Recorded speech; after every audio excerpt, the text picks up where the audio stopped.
All right, let's talk about a player who is so much more than just a goal scorer. We're diving into the story of an artist, an athlete, a true revolutionary who completely changed the game, the one and only Thierry Henry.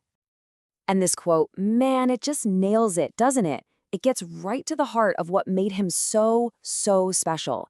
He wasn't just putting the ball in the net. No, it was like poetry in motion. He had the grace of a ballet dancer and the explosive power of an Olympic sprinter. He was, to put it simply, unstoppable. So the big question is, how did this happen?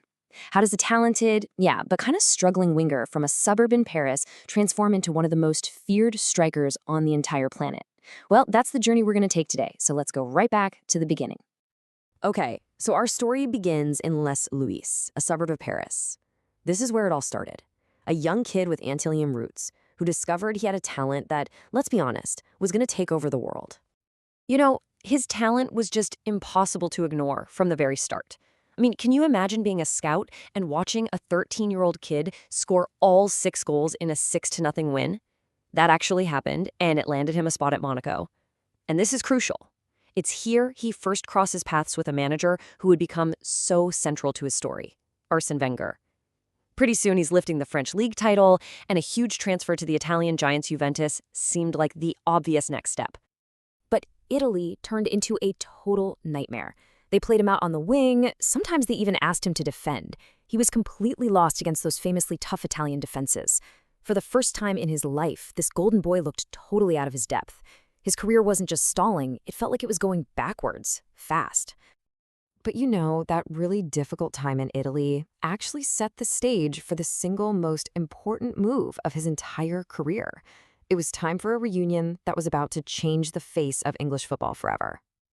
And this is where the genius of Arsène Wenger really comes into play. For £11 million, he brings his old student to Arsenal. But here's the key.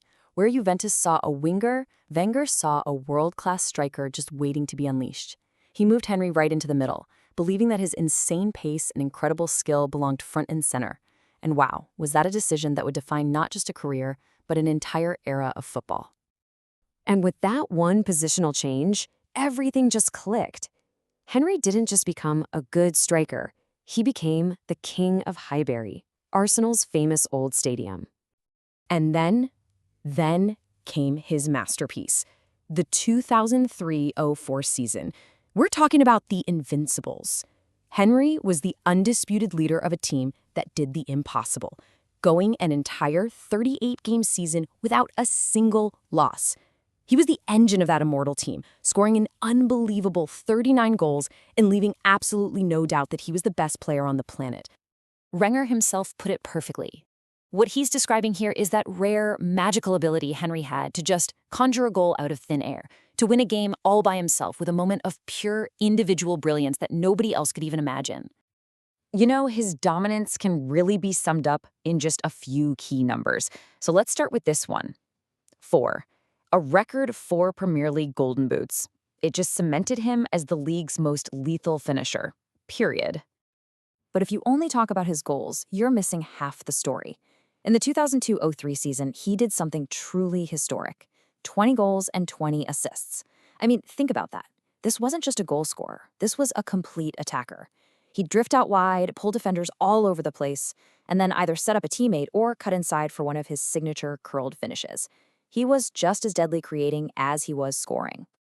228. That's the big one. By the time he left, that was his goal tally, making him Arsenal's all-time leading goal scorer, a record that pretty much seals his legendary status at the club. But for all the domestic glory, for all the records at Arsenal, one prize was still missing, the biggest trophy in European club football.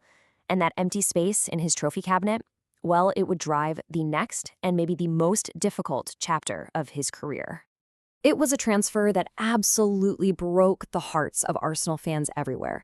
But you have to understand, Henry's ambition was just undeniable. He moved to Barcelona for one reason and one reason only, to finally conquer Europe. And in Barcelona, he found exactly what he was looking for, playing alongside a young Lionel Messi and Samuel Eto'o. I mean, that front line was just ridiculous. They tore Europe apart. They won the league, the cup, and finally the Champions League. His quest was over. He'd done.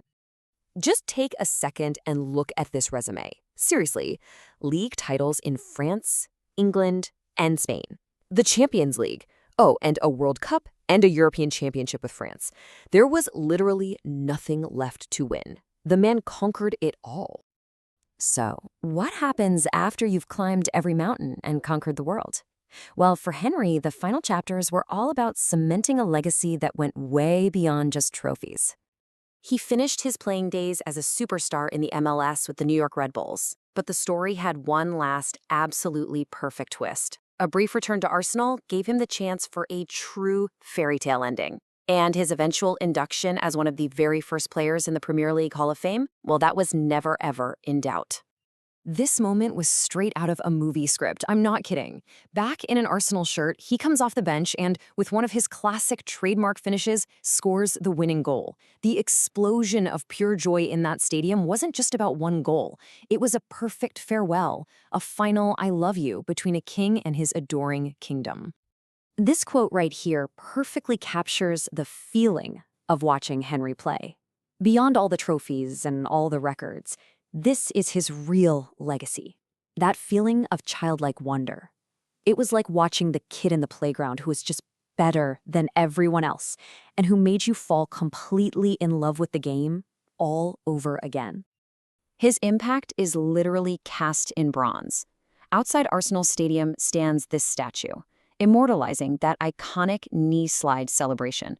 It's a permanent reminder that Thierry Henry isn't just a name in the club's history books, he is a part of its very soul. Which, of course, leaves us with the ultimate question. When you look at all of it, the records, the revolutionary style, the sheer magic he brought to the field, is Thierry Henry the greatest player in the history of the Premier League? You know, that's a debate that will probably never be settled. And maybe that, in itself, is the ultimate testament to his incredible legacy.